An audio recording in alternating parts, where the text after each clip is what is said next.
للأسف في النظام التربوي الجديد بالأونروا أصبح الأستاذ لا قيمة له والمعلمة لا قيمة لها.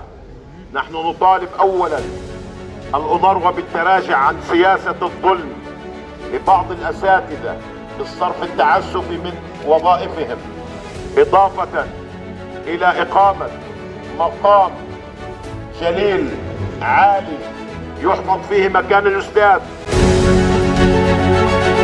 الاعتصام الذي حصل اليوم في مدرسة عمقة هو اعتصام للتضامن على الحادثة الأليمة التي حصلت في حرم المدرسة، فنحن كمجتمع محلي نطالب بالحفاظ على هذا الصرح التعليمي. المدرسة مش مكان للصراع وتصفية الحسابات، المدرسة للتعليم عشان تأمن لنا مستقبلنا. هيك جيت أتضامن معهم لأنه عم تهجموا على الأساتذة، والأساتذة خايفين إنه ينزلوا على المدارس من وراء هاي القصة. وهذا اللي صار بتتحمل مسؤوليته اللجان الشعبية والفصائل جمعاء، هن وصلوا شبابنا لهون لأنه فيش عقاب.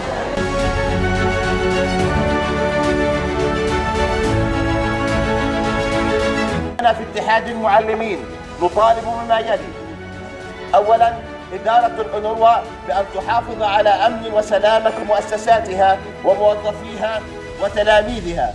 ثانياً الجهات المعنية كافة من قوى أمنية ولجان شعبية وفصائل وحركات وفعاليات ومؤسسات المجتمع المدني والمحلي أن تتحمل كامل مسؤوليتها في حماية المؤسسات التربوية.